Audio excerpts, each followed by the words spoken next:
Up in the ring, we've got the start of the third match of your televised portion of Houston Wrestling. And you are looking at the man in the white mask whom you have seen before, and you have seen him in the portion of the scrap from last week, Gran Markus, the one that he had with both Gino Hernandez and killer Tim Brooks. It was Markus who asked to wrestle Brooks and got him. It is Markus who gets Gino next Friday night, and he wants to finish off Tim Brooks here, the killer. And outside, you can see this Brooks. Outside, Gino Hernandez is racing up and down, trying to keep his eye on Brooks and to help him as he did then by distracting Gran Markus.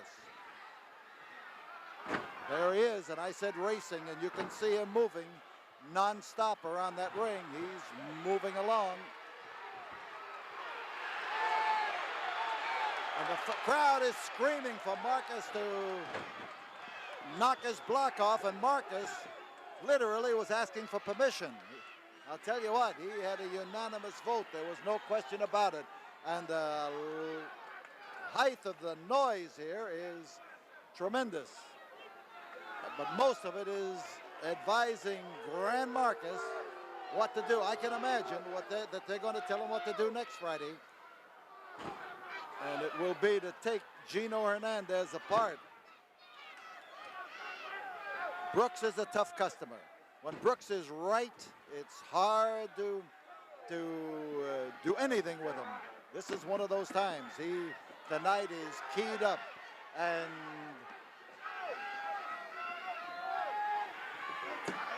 he that time distracted the referee, and Gino Hernandez put his big foot in Gran Markus' face. Markus is on the hill. You see him now in your picture. Markus is making his way back, but he's going to face more trouble in there.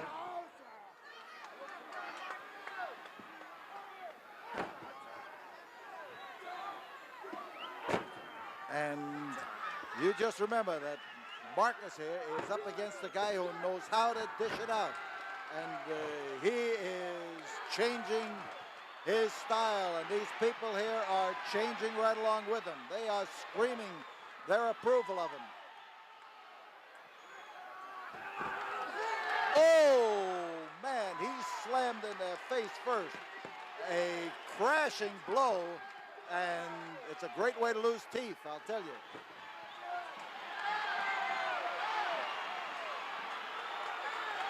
He's got him right by the whiskers.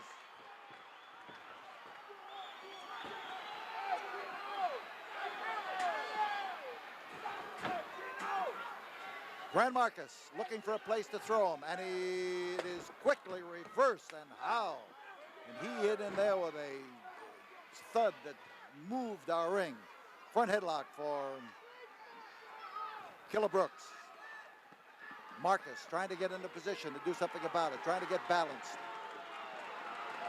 Listen to the crowd now as they start encouraging Markus. And Markus hears the sound, and you see him beating a rhythm to it and trying now to get the effort that it takes. A beautiful crotch hold that time. I'll tell you, that's hard to do, and it takes a lot of strength, and he did it. But Brooks is a tough customer, and he proves it. He bounces back from the things that happened to him. In behind, Brooks. Reverse chin lock. Markus trying to squirm around, get a little moving room, shift that head just a little bit.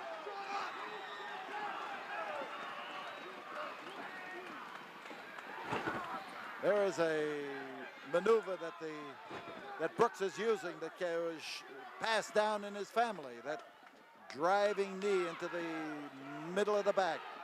Out on the outside of the ring, Gorgeous Gino is making a speech extolling the virtues of Killer Tim Brooks.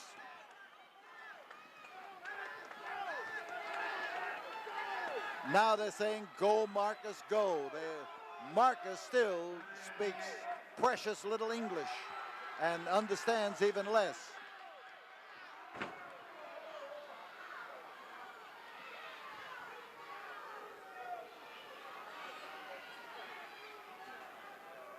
And again, as Markus is caught, he is caught in the same spot now, and he's finding a weakness on killer Tim Brooks. This ought to help. He come over there with that driving, pounding headbutt, and the foot is over the rope. Referee's prerogative to call it, and Markus again catches it when Gino on the outside gives him reason to suspect him. And that last blow had Brooks backing away and begging. So Markus again gets the full approval of the crowd here as he comes in. And what a difference a week can make. Last week they were booing this man Markus. Tonight they are cheering him. Same tactics he used last week, but it's just who is the victim. In this case, they want Tim Brooks to catch the punishment they think he deserves, and they want to get at Gino Hernandez in the process.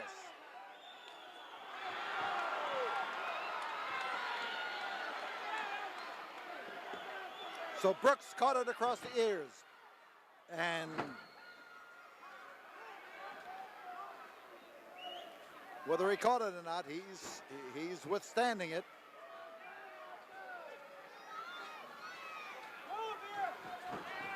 And Gran Markus he was caught in that rope there, and I was afraid because that can do an awful lot of damage. It can also leave you hanging where Gino Hernandez could take advantage of you. So outside, Gino laid one in there, and Markus now is starting after Gino Hernandez, and you can get the tremendous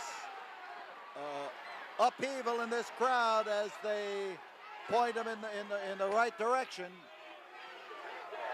They want him to go after Gino.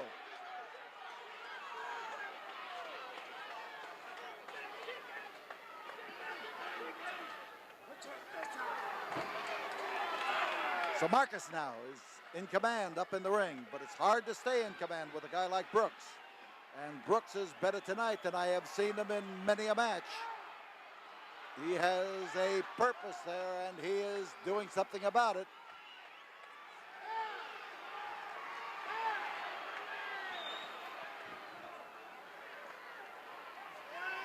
Markus squaring off against the Waxahachie tough guy and finding his mark, and he laid it in there with a tremendous wallop.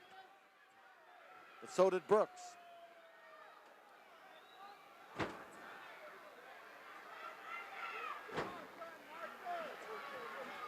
Brooks trying to set Markus up.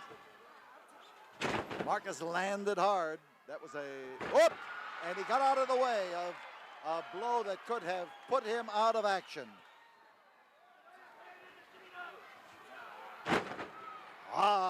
Whoa, how he caught it. Markus trying to set him up, and Markus, he's in behind him, and he's wrapping him up. He is trying to get those shoulders down, and he's got him tied up for sure. And there is freak out. And there Gino Hernandez caught one in the jaw.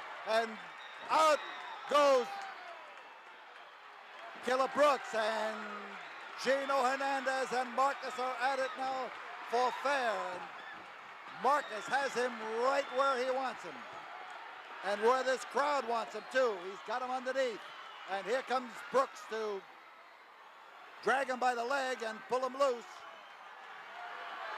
And Brooks and Gino Hernandez make it up the aisle only because Brooks was able to drag him from the ring. Gran Markus gets a tremendous hand from this crowd. Mira, cabeza de agua oxigenada. Gino, Tú me la debes y muy pronto me la vas a pagar. Whatever he said was directed toward Gino. The crowd here recognizes Gran Markus